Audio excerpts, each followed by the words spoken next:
Kraft presents The Great Gildersleeve.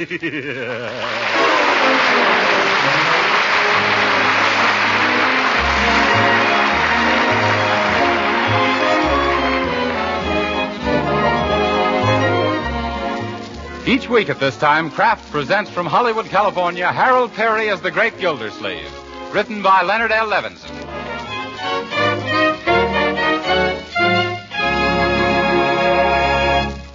We'll hear from The Great Gildersleeve in just a moment. But first, I want to remind you that these are challenging days for every one of us. It's our duty to produce more to help meet our country's increasing needs. And that takes plenty of good food, as you wise homemakers know. Wholesome, nutritious food that provides the energy and nourishment your hard-working, hard-playing family needs. That's why you should know about Parquet Margarine, made by Kraft. Parquet Margarine is a delicious food that's packed full of wholesome nourishment. It's one of the best sources of food energy you can serve. And important to you housewives who know how essential vitamins are, every pound of Parquet Margarine contains 9,000 units of vitamin A, making it a reliable year-round source for your whole family. What's more, Parquet is the margarine with the delicious flavor, whether you use it at the table for baking or for pan frying. So why not give your family the benefit of this grand-tasting, nourishing food? Tomorrow, ask your dealer for a pound or two of economical Parquet Margarine, made by Kraft. Just ask for Parquet, P-A-R-K-A-Y.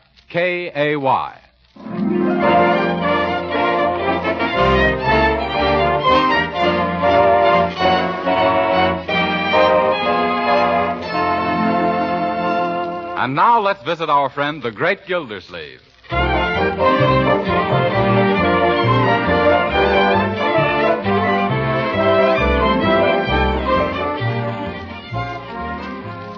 Come on, wake up, Judge Hooker. Pay attention to your checkers. It's your move. I know it, Gildersleeve. I was merely studying the board. What, with your eyes closed? Let's speed this up. We haven't got all night here. All right. There, and there. Now crown me. I'd love to, but I haven't got anything to do it with. Hooker, I don't see how you keep beating me, honestly. In fact, I don't think you do, honestly. Gildersleeve, you're a pushover. You couldn't win a game from a backward baboon with a dozen checkers up your sleeve. I could, too. I wouldn't need a dozen checkers. I'll show you, Hooker. Set 'em up again and pull in your belt. Because this time I'm going to beat the hell out of Leroy. How are you tonight?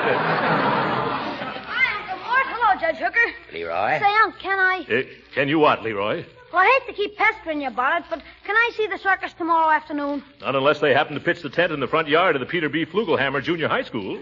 Is that where you go, Leroy? Yeah, Flugie Junior High. Say, I grew up with Peter B. Flugelhammer Sr. That's who the junior high school was named after. Well, I thought the school was named after Peter B. Flugelhammer Jr. No, Junior was the son of Senior, after whom the junior high school was named. Poor Junior. He never could finish senior high. Yo.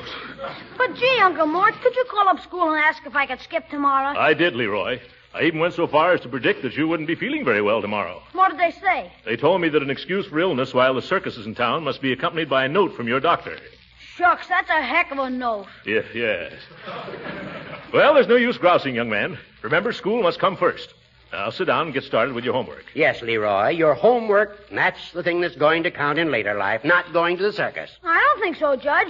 Because in my later life, I expect to be a lion tamer. Oh? You don't need any education for that. All you need is a kitchen chair and the right kind of breakfast food. Well, yes. This lion taming is new, though. Last week you were going to become a pitcher with the Brooklyn Dodgers. Oh, that was last week. Oh. Gee, I wouldn't mind missing the circus so much, Uncle Mort, but I hate to see those passes go to waste. Oh, did you get passes, Gildersleeve? Did I get passes? Yes, sir. I've got certain connections. Yeah, Uncle Mort gets the right number of beans in that jar in the drugstore window. Oh. Yes, I connected that time. Gee, Uncle Mort, are you sure you can't take me? I'm sorry, Leroy, but you'd better make up your mind to skip the circus. Oh, gee, a guy can't get any fun out of life. You know, Gildersleeve, sometimes I think our school system has become too scientific, too streamlined. You're right, Judge. These days, everything is streamlined. Except me. Yes. Things were a lot different in the days when I went to school. What a memory. I sat next to Petey Flugelhammer. Huh? That was long before he was elected lieutenant governor and then named a school after himself. Oh. We had none of this modern stuff like getting a doctor's prescription to go to the circus. Yes, it was the same in my school days, too, Judge. Of course, I'm not as old as you are. What do you mean, Gildersleeve? You were shaving when I was a little shaver. I was not. You were, too. All right. I was always taught not to contradict my elders. Come to think of it, Judge, we kids used to have a lot more fun than modern children have. I can still remember some of the tricks we pulled at school. So do I. Shenanigans, they were called. Yes. I'll never forget the time I dropped a paper bag full of water on the Spanish teacher. Only it turned out to be the new athletic coach. And when he caught me, boy, was he athletic. That's nothing. I once sneaked up behind Miss Pettibone's desk and tacked her dress to the floor.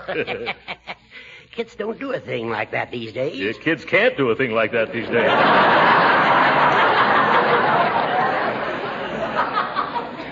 Say, Judge, did you ever put eggs in the principal's umbrella? No, did you? Uh-huh. I had my own hen, and I saved eggs for a rainy day. I can still see him lifting that umbrella over his head. Well, I put alum in the water pitcher at our graduation exercises. Oh, that's a peachy stunt. What happened? I didn't graduate. Ah, yes, youth. Sometimes I wish I were a kid again, just so I could pull a few more of those cute little innocent juvenile pranks. Well, they're a thing of the past. Yeah. I never hear of kids doing those things these days. Not enough imagination, I guess. That's right. You know, I remember when a dog and pony show came to our town, and all us kids made up our minds to go. You know how we got the afternoon off? No, how? Well, I climbed up on the schoolhouse roof and stuffed my coat into the chimney. Boy, I wish you could have seen that smoke pour in and those kids pour out. Gildy, I'll bet you were a card. Oh, that wasn't anything. Did I ever tell you about the time we smuggled the horse up in the bell tower at college? Gee, no, Uncle Mort. Tell us about it. Well, I borrowed this. Leroy, I didn't know that you were still here. Sure, you told me to do my homework. Say, did you ever do any homework, Uncle Mort? Stacks of it. Gee, when did you find the time? Didn't it interfere with your jokes? Now see what you've done, Gildersleeve, giving the boy a wrong impression of our childhood. Me? You started it, tacking teachers' skirts to the floor. And you, a Superior Court judge. Aren't you ashamed? Well, how about you, egging the principal on and trying to brain everybody with bags of water? What do you mean, everybody? Just our Spanish teacher, Miss Olafson, that's all. Now, Leroy, don't get us wrong. Judge Hooker and I were merely reminiscing about an era that doesn't exist anymore. I'll say it doesn't. You couldn't get away with those corny gags today. Those gags weren't corny, Leroy. They were mighty clever. Huh? Oh, yes. They were terrible. The big kids made me do them. I'm ashamed of myself. Aren't you, Judge Hooker? Yes. I was a bad boy. You see, Leroy? Gee, you two treat me as if I was 12 years old. You are 12 years old, Leroy. Sure, I know it, but I don't like to be treated that way. Yeah.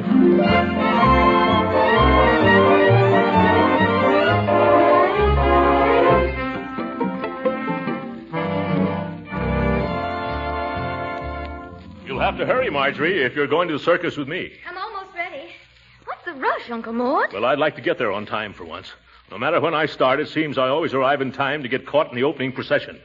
One year, a hippopotamus chased me around the ring twice. I never did find my seat. It's too bad Leroy couldn't get off from school to come with us. Yes, the poor boy. Well, we'll bring him back a red balloon and a little whip with a tassel. Hey, anybody home? Hi. Leroy! Gee, I'm glad I caught you before you left for the circus. Well, Leroy, what are you doing home at this hour? School was dismissed just now. Come on, let's go to the circus. By the way, Leroy, why were classes dismissed? Well, you might call it an accident. Accident? What was the accident? Oh, nothing serious. Then what was it? Oh, it seems they had to get all the students out quick on account of all the rooms had to be aired out. Aired out? They did? Why?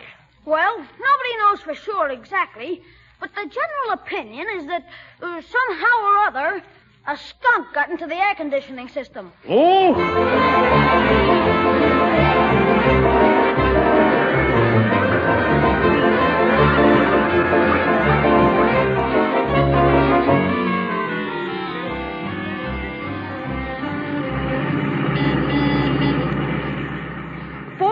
That circus swell. The best I've ever seen. How did you like the fellow who did the swan dive into the tank of burning gasoline, Uncle Mort? I liked him, but I don't think Secretary Ickes would. Leroy, there's something that's been troubling me. It's that skunk in your school. You mean Mr. Proctor, the principal? No, Leroy. The one that got into the air conditioning system. Do you happen to know how it got in there? No, I don't. Say, remember the tiger that rode on the elephant's back? How did they train him to do that, Uncle Mort? Oh, with kindness, I suppose.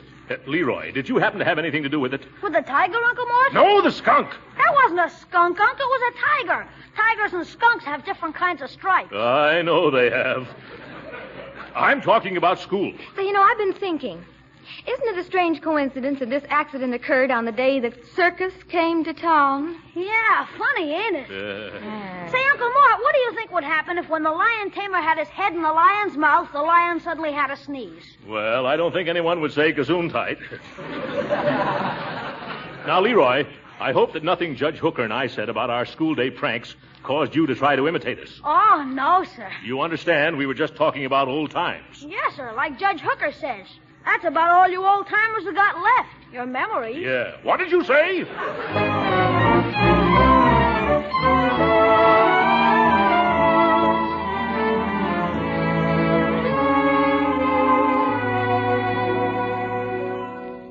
Good afternoon, Bertie. Is Leroy home from school yet?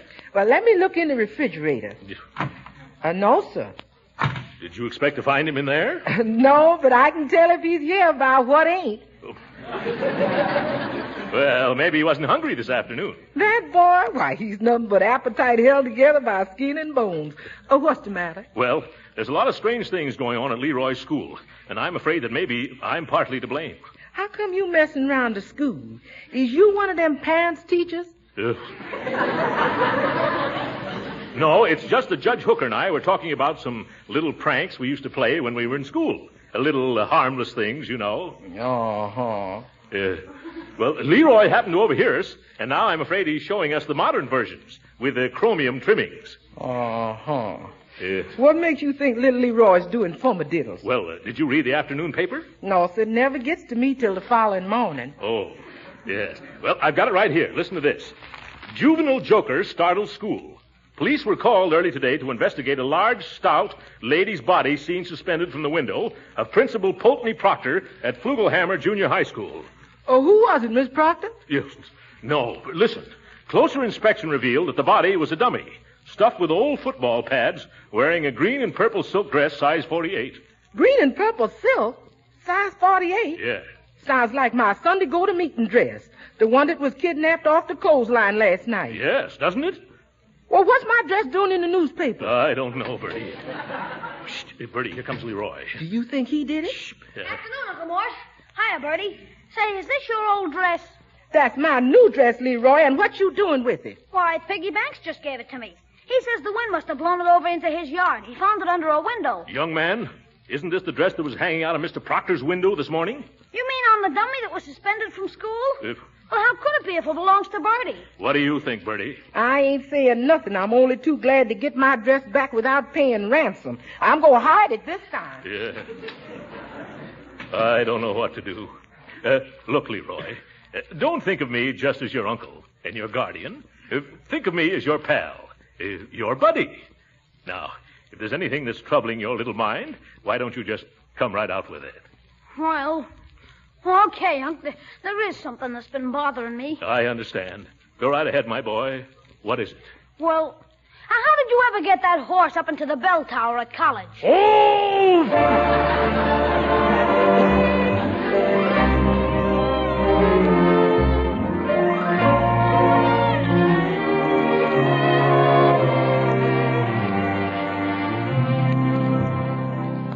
The reason I asked you to come here tonight, Judge Hooker, is because you and I are turning Leroy's school topsy-turvy. Why, I haven't been near the place. We've been doing it by remote control.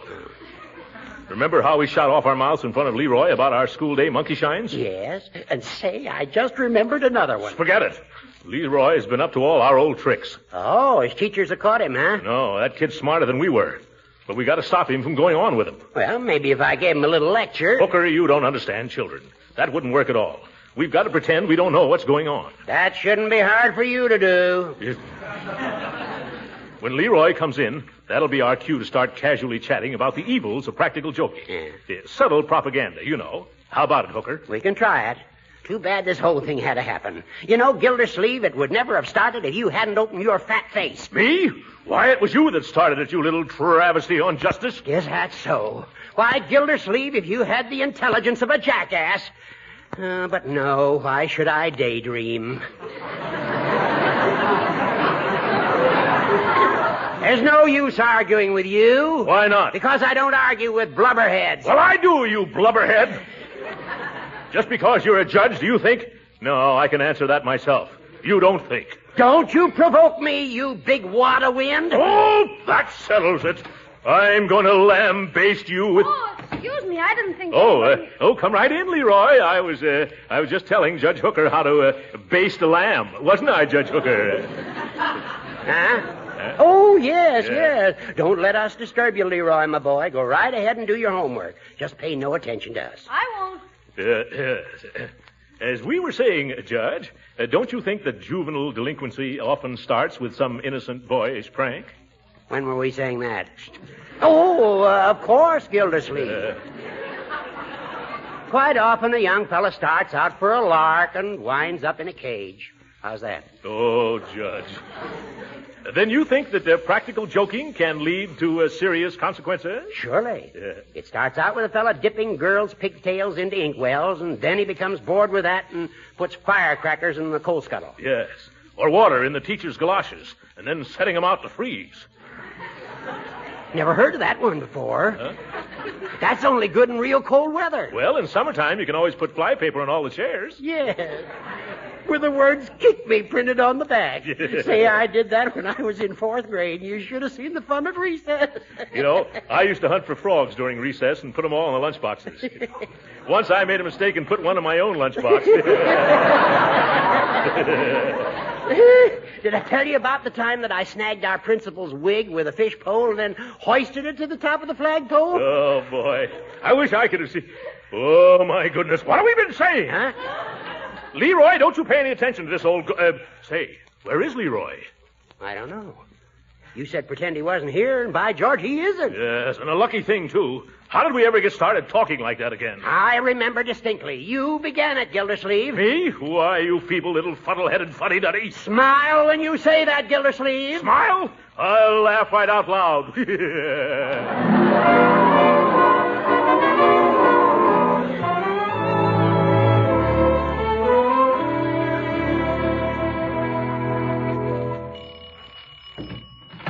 Hello, Marjorie. Hello, Pierpont. I came to see Meatball. Who? Meatball. You know, Leroy. Only you don't like us kids to call him Leroy anymore. Like I don't like to be called Pierpont.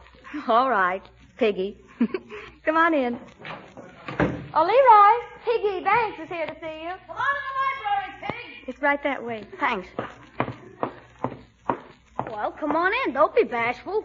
But your uncle, that's him behind that newspaper, ain't it? What's the matter with him? Oh, nothing. He always does that after dinner.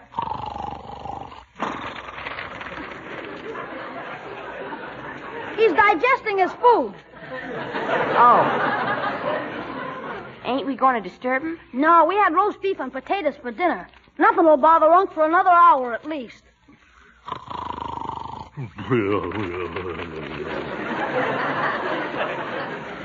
Now, let's get going on that history stuff. Well, I know Miss Keller's going to ask us about the vice presidents tomorrow. Are you sure? Sure, I'm sure. She's going through the book exactly the way she did last year, the first time I took the course. Okay, I think I got it memorized. But is she going to ask us the names of all the vice presidents? She did last year. I kept a diary. All right, but gee, what a question to ask. Well, you check the list and see if I get them right. Shoot.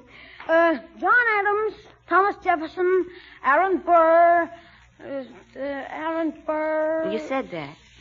Say, Meatball, what do you think of the stuff that's been pulled off at school lately? Oh, I don't know. What do you think of it? Oh, I don't know. Have any idea who's doing it? Gee, I don't know. You got any idea? Well, I don't know. Who do you think? I don't know. Let's get back to the vice presidents. Okay. Shoot. John Adams, Thomas Jefferson, Aaron Burr. Say, I wonder who put the iron sulfide in Miss Keller's inkwell. How'd you know it was iron sulfide, meatball? Shucks, anybody knows that's the stuff that puts the smell in inkwell. You know who pulled that one, Piggy? Let's get back to Vice President. Okay.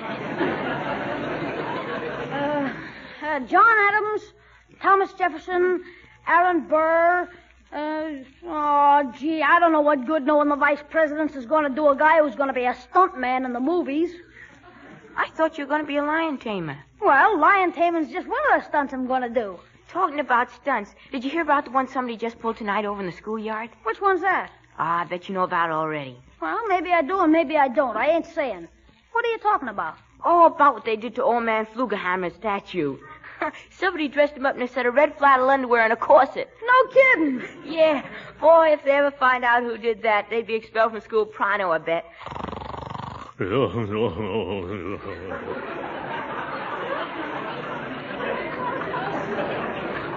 Let's get on with the Vice President's, Pig. All right. Say, could I borrow a glass of water? We had corned beef for dinner. Sure. Come on out in the kitchen. I'll get it for you. Boy, wait till Mr. Proctor sees the willies on Flugie. Did I hear right? Red flannels and a corset on Flugie? Or was I just dreaming? No, there's Piggy Banks's hat. It's true. Oh, let me think. Yes, that's what I'll have to do. Yes, 6. Hooker's just as much to blame as I am. I can't let Leroy be expelled. Hello, Judge. This is Gildersleeve. You got to help me with something. I can't explain now, but I'll pick you up in about 10 minutes. We got a date with an old schoolmate of yours.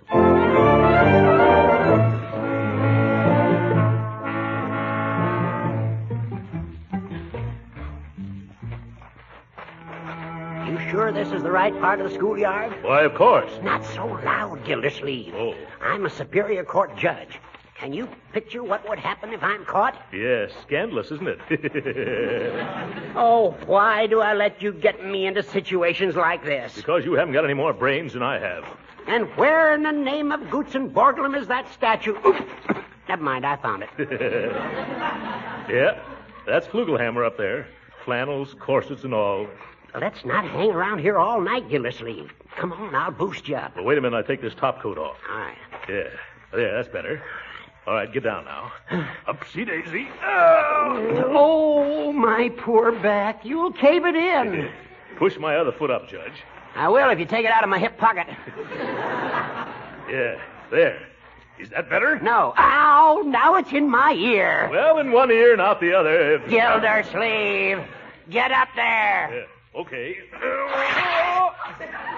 Uh-oh. What's wrong? Judge, do you notice a sudden cold wind?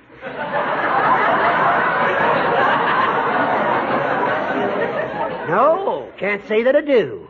Which way is it coming? Up.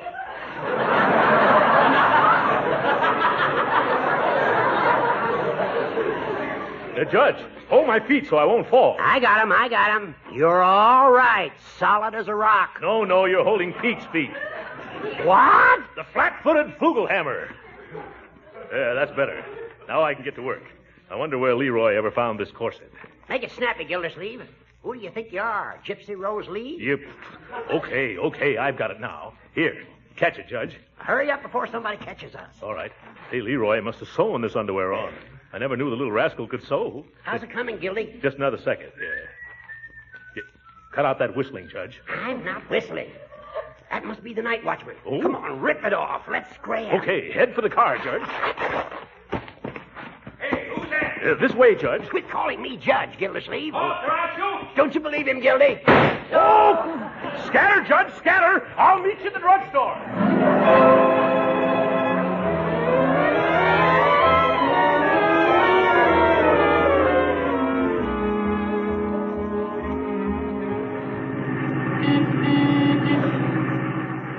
I wonder why the principal sent for us, Uncle Mort. Well, now, you let me handle the whole thing, Marjorie. Do you think that Leroy might be in some trouble? Well, I didn't want to tell you, Marjorie, but your brother has turned his school into a midget version of Hellzapoppin.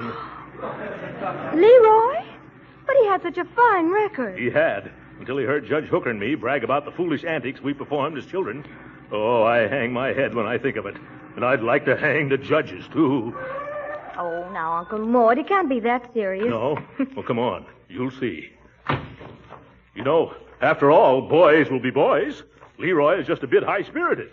And what's wrong with that, sir? You were a boy once yourself, weren't you? Me? No. I was talking to the principal. Rehearsing, I mean. After you, my dear. Yes. Look at George Washington and the cherry tree. Just high spirits? Washington was a boy, too. We were all boys. Uncle, are you all right? Of course I am. No, I'm not. It's been a long, long time since I was called to the principal's office, but I still get that old feeling. Me, too. Yeah. Well, brace up, Uncle Mort. Here we are. Okay. Let's go in. Hope he doesn't make us stay after school, Marjorie. Mr. Proctor? Yes? I'm Leroy Forrester's uncle, and this is his sister, Marjorie. Well, I'm glad to see you two. I want to talk to you about that young man. Yes, I know, Mr. Proctor. Really, he's a fine boy at heart. I realize that. There's something I want to tell you. Sure, about. But you were a boy once yourself, weren't you, Mr. Proctor? Of course I was. You see, Marjorie, didn't I tell you? Mr. Proctor was a boy once himself. Probably high-spirited, too. Surely. Now, about your nephew. I hope you're not going to be harsh with him. But why should I be, Mr. Forrester? Excuse me, my name's Gildersleeve. Throckmorton P. Gildersleeve. Glad to meet you, Mr. Did you say Gildersleeve? Yes. Did I say something wrong? That happens to be my name. And does that happen to be your top coat hanging on that hook? Where? Yes. How did it happen to get here? Last night, that coat with your name in it was found by our night watchman. Oh, my goodness. Excuse me. I just remembered a dental appointment. One moment. Here's something else that belongs to you. Your red flannel underwear and your corset. Corset? Why, Uncle Mort. I don't understand. Neither does Mr. Proctor. I understand only too well. Aren't you ashamed of yourself? A grown man. A big, fat, grown man. Going around at night putting union suits on statues. Uncle Mort, what is this? Now, can't you explain? Sure, if I can get a word in edgewise. Actions speak louder than words, Gildersleeve. It's a lucky thing for you that Leroy Forrester is your nephew. It is? Yes. I'd expose you in a minute, but I don't want to spoil Leroy's big day. Leroy's big day? Oh, what has he done now? That's why I sent for you. Today, he's going to be presented with the Chamber of Commerce Medal as the outstanding student in Flugelhammer Junior High School. What? Leroy? Well, I knew it all along.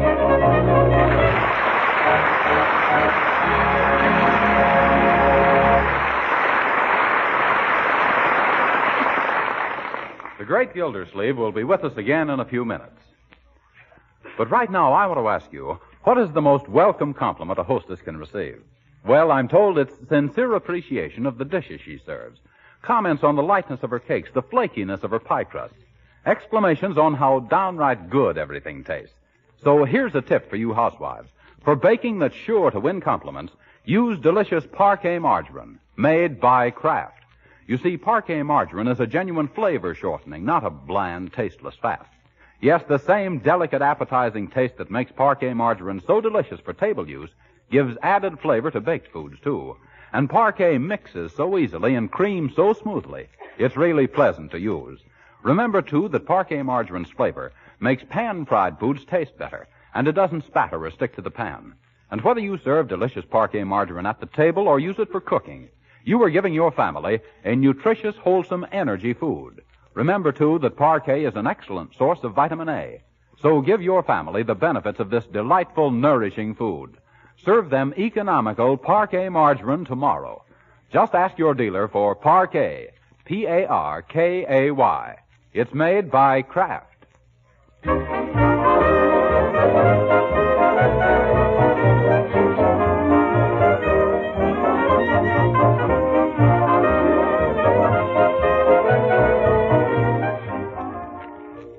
That's a beautiful medal, Leroy, and I'm mighty proud of you. But, won't you answer just one question for me, my boy? What is it, Unc? Who was responsible for all those escapades around your school? Now, Uncle Mort, I positively don't know. What's more, I don't want to know. And then even if I did know, you don't think I'd squeal on my pal Piggy, do you? You're a bright boy, Leroy. Good night.